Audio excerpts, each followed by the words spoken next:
सर्वश्रेष्ठ शक्तिमान कर कर्म हार मान उच्च कोटि स्वाभिमान प्रभावशाली जित ठान सर्वश्रेष्ठ शक्तिमान कर। So hi everyone, my name is Chetan.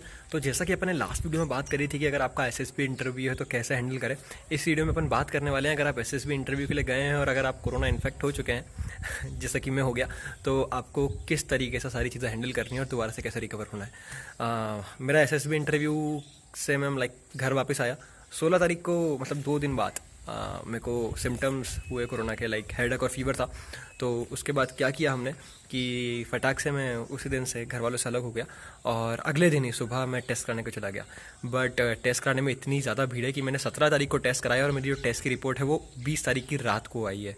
तो बहुत ज़्यादा दिन लग रहा है। बट इसलिए मैं आपको बताना चाहूँगा कि भाई जैसे ही आपको सिम्टम आए, पहले वाले सिम्टम घर वालों से एकदम अलग हो जाइए और साथ ही साथ तुरंत के तुरंत टेस्ट कराइए और मेडिसिन चालू कर दीजिए, क्योंकि जो कोरोना की मेडिसिन है वो एक नॉर्मल इंसान भी खा सकता है। तो अगर आप इन्फेक्टेड नहीं है तो भी आप वो दवाइयाँ खा सकते हैं, और अगर आप इन्फेक्टेड हैं तो वो आपके लिए ब्रह्मास्त्र रहेंगी। क्योंकि मैं हॉस्पिटल गया था बाद में, एडमिट होने नहीं गया था, मेरे को सिटी स्कैन कराना था। तो जब मैं हॉस्पिटल गया था तो मैंने वहाँ पर 24 साल के लोगों को ऑक्सीजन पे देखा है। तो और वो ये लोग हैं जो लोग स्टार्टिंग ये सोच के करते हैं कि भाई ठीक है हमारी तो एज है, हम लोग ये चीज़ें झेल लेंगे, और स्टार्टिंग में प्रिकॉशंस नहीं रखते हैं। तो सबसे ज़्यादा ज़रूरी है कोरोना को हराने के लिए आपको हर एक इंसान को वो पहला सिम्टम शो करता है, पहला एक झटका आएगा उसका, तब भाई तभी आपको स्टार्ट कर देना कि भाई now it's the time when I should start the things. तो उसी समय दवाइयाँ चालू करी। दवाइयों में क्या है, क्योंकि दवाइयाँ बहुत नॉर्मल है, इस उसमें एंटीबायोटिक है जैसे एजिथ्रोमाइसिन और डॉक्सीसाइक्लिन। ये एंटीबायोटिक्स हैं, ये कोई भी इंसान खा सकता है। मल्टीविटामिन कोई भी इंसान खा सकता है। वो जिंक देते हैं, जिंक खाइए। कैल्शियम एंड D3 विटामिन की गोली आती है, ये खाइए। इसके साथ साथ आपकी जिंक के लिए आप जिंक कोविड खा सकते हैं। मल्टीविटामिन की कोई भी गोली खा लीजिए।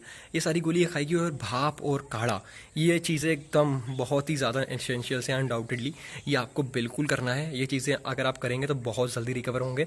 और फिर मेरे साथ स्टोरी ये हुई कि मैं आया ठीक हो गए, मतलब ठीक हो गए नहीं आया, मतलब घर पे था, और उसके कुछ दिनों बाद ही मम्मी और दीदी को भी सिम्टम आ गए। क्योंकि जो मेरी एक जो मेजर गलती रही, मैं जैसे ही मैं इलाहाबाद से आया तो हमारा जो घर है वो काफ़ी 2-3 कमरों का है।